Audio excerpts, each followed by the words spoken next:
आगे बढ़ते हैं। आज अंतर्राष्ट्रीय महिला दिवस है और ये दिन हमें याद दिलाता है कि महिलाएं हर क्षेत्र में अपनी ताकत, साहस और प्रतिभा से दुनिया को बदल रही है। आज हम मिलेंगे एक ऐसी महिला से जिन्होंने कठिन चुनौतियों को अपनी मेहनत और हिम्मत से पार किया और ये साबित किया कि कोई भी काम महिलाओं के लिए असंभव नहीं। और इसी की मिसाल है भोपाल की डॉक्टर गीता रानी गुप्ता, जिन्होंने बंसल न्यूज से खास बातचीत की। देखिए, अक्सर कुछ प्रोफेशंस ऐसे होते हैं जिनको करना कहीं ना कहीं बेहद बहुत कठिन होता है।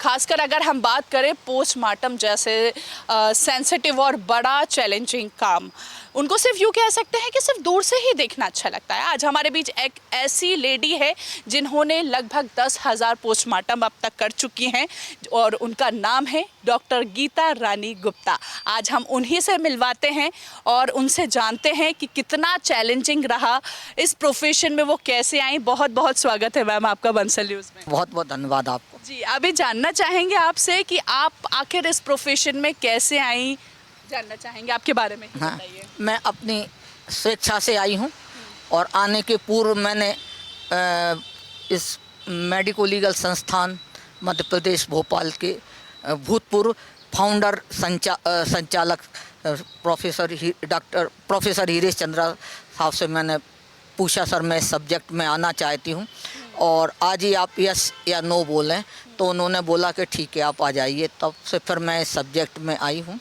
और लगभग 34-35 साल के लगभग मैंने यहाँ कार्य किया।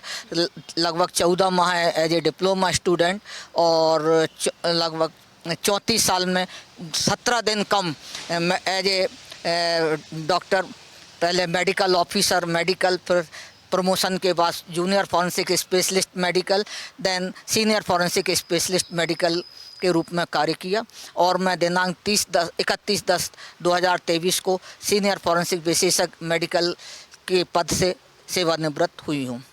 पोस्टमार्टम जैसे काम को करने का इंस्पिरेशन आपकी लाइफ में कहाँ से मिला आपको?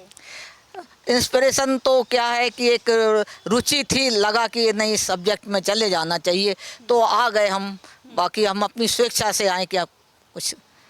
जब आपने पहला केस किया, आपकी लाइफ का पहला पोस्टमार्टम किया, तब आपको कैसा फील हुआ? नहीं, मुझे ऐसा कोई अनयूजुअल कोई चीज़ फील नहीं हुई, क्योंकि जब मैं फर्स्ट ईयर में आई थी MBBS फर्स्ट ईयर में, तो उस समय एनाटॉमी में डिसेक्शन हॉल में जब मैं गई तो एक साथ 20 डेड बॉडी देखी और 10 दो रो में थी, 10 की 2 रो होती थी उसमें, और वो उन पर डिसेक्शन करना होता था।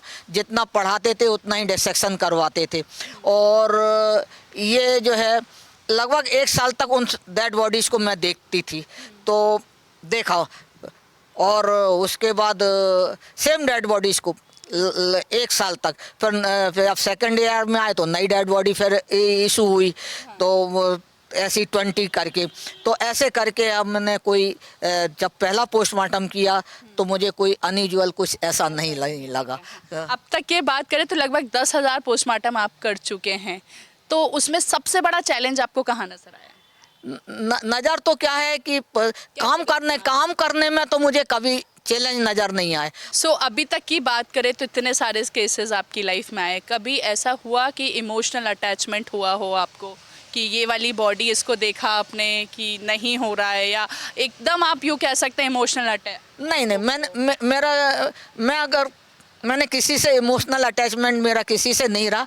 यदि मैं किसी से इमोशनल अटैचमेंट करती तो उनके लिए न्याय के लिए हम नहीं सोच सकते थे, क्योंकि क्या है हमारा उद्देश्य पोस्टमार्टम का उद्देश्य क्या होता है, न्याय का, चाहे वो सिविल क्लेम हो चाहे क्रिमिनल क्लेम हो। Civil claim in terms of किसी को अनुकंपा नियुक्ति चाहिए, किसी को इंश्योरेंस का पैसा चाहिए, किसी को कुछ और चाहिए, जैसे सांप ने काट लिया या बिच्छू ने काट लिया या बाढ़ आ गई या फॉल ऑफ बिल्डिंग हो गई, कोई मिसहैप हो गया या बिजली गिर गई, तो ऐसे केसेस में पोस्टमार्टम अति आवश्यक होता है, क्योंकि इनको शासन से क्लेम मिलता है तो लोग जो है फिर पोस्टमार्टम कराते हैं। हाँ, ये बात मैं ज़रूर कहूँगी कि पहले मुस्लिम लोग यहाँ पर पोस्टमार्टम नहीं करवाते थे और वो ज़्यादातर चिढ़ते थे। जब MIC गैस लीक हुई तो उनको लगा कि हमको इसमें क्लेम मिलेगा, तो वो सहर्ष तैयार हुए पोस्टमार्टम करवाने के लिए।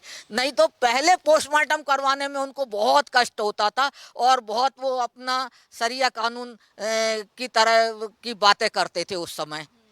बहुत सारी डिफ़िकल्टीज़ भी आती है। अभी एक इंटरव्यू में आपका सुन रही थी जहाँ पर आप ज़िक्र कर रहे थे कि एक बॉडी थी जिसके 24 टुकड़े किए थे, उसको 16 राइट? हाँ, तो उसमें आपने कैसे मैनेज किया आपने उस चीज़ को? एक्चुअल क्या है, उसकी हिस्ट्री ये थी कि वो जो मृतक जो था वो अपनी वाइफ को बोल के गया था कि मैं 1 घंटे से आता हूँ। फिर वो लौट कर नहीं आया। वाइफ ने उसका इंतज़ार किया 2-3 दिन तक, फिर उसने थाने में रिपोर्ट करी और वो जिस व्यक्ति का नाम बता के गया था उस व्यक्ति को पुलिस ने ढूंढा। ढूंढने के बाद उससे पूछताछ करने के बाद उसने कबूल किया कि हाँ, हमने उसको मारा है। मारने के बाद उसने ड्राई बोरवेल में डाला पीसेस करके, तो 60 पीस तो हमारे पास आए थे और कितने और होंगे ड्राई बोरवेल में मुझे नहीं मालूम, क्योंकि पैर की तरफ से उसने डाला था। तो जब वो प्रशासन ने उनसे पूछताछ की तब उसने बताया कि यहाँ पे है। तो प्रशासन को उसको निकालने में 3 दिन लगे। फिर जब हमारे पास आई तो सबसे पहले हमने पीसेस को काउंट किया। पीसेस को काउंट करने के बाद फिर मैंने उसको रिकन्स्ट्रक्ट किया। रिकन्स्ट्रक्ट करने के बाद फिर मैंने उसका सेक्स देखा कि मृतक महिला है या पुरुष है, तो वो पुरुष था। और फिर उसका एज देखा कि एज क्या है, तो वो एडल्ट एज ग्रुप का था। देन उसके बाद कॉज ऑफ डेथ देखा हमने, तो उसका बाद कॉज ऑफ डेथ भी हमको उसमें मिल गया था। तो कॉज ऑफ डेथ हमने दिया और उसके बाद अभिमत भी हमने दिया। तो इसको करने में मुझे 2 दिन लगे थे, ऐसा है।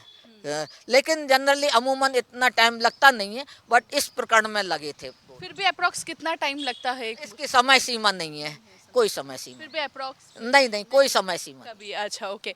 अक्सर हम देखते हैं जब भी हम कोई कुछ काम करते हैं तो हमारी सोसाइटी, हमारी फैमिली अप्रिशिएट करती है। आपके साथ भी ऐसा कुछ हुआ? देखो, हमको तो सोसाइटी अप्रिशिएट कर ही रही है, तो अल्टीमेटली पहले तो फैमिली ही करती है और देन उसके बाद अब सोसाइटी तो कर ही रही है मुझे अप्रिशिएट। यदि सोसाइटी अप्रिशिएट नहीं करती तो आप इंटरव्यू लेने क्यों आते? बिल्कुल सही बात है, बिल्कुल यही सुनना चाह रही थी मैं आपसे।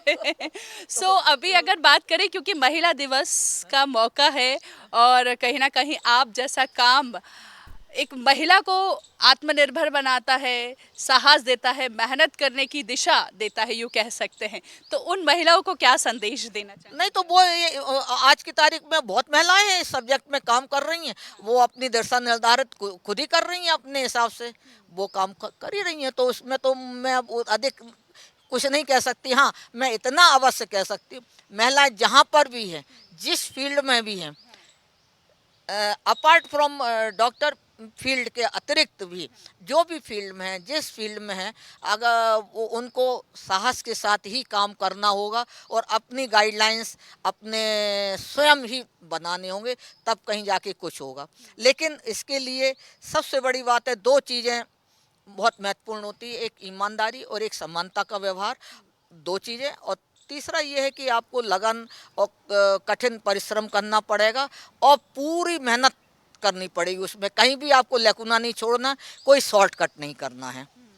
अगर शॉर्टकट से गए तो आपको जो है उतना रिजल्ट नहीं मिल पाएगा। ज़्यादा शॉर्टकट भी एकदम लॉन्ग कट हो जाता है, नहीं? नहीं, ये तो आपके ऊपर डिपेंड करता है कि कैसा लॉन्ग कट शॉर्टकट कितना करेक्ट है, कितना किया है, कितना नहीं किया है। जो युवा आज के टाइम में अगर फॉरेंसिक उसमें जाना चाहते हैं तो उनके लिए क्या मैसेज? तो वो कर रहे हैं ना काम, वो भी कर रहे हैं काम, युवा लोग भी काम कर रहे हैं। और हमारा जो है मुख्य उद्देश्य है सोसाइटी को न्याय दिलाना। सोसाइटी को न्याय दिलाना है और सोसाइटी को न्याय के लिए वो जितनी अच्छी से अच्छी रिपोर्ट बना सकते हैं उतनी अच्छी से अच्छी रिपोर्ट बनाए, अच्छे से काम कर रहे हैं। वो कर ही रहे हैं, वो कर ही रहे हैं, ऐसा नहीं है, सभी कर रहे हैं।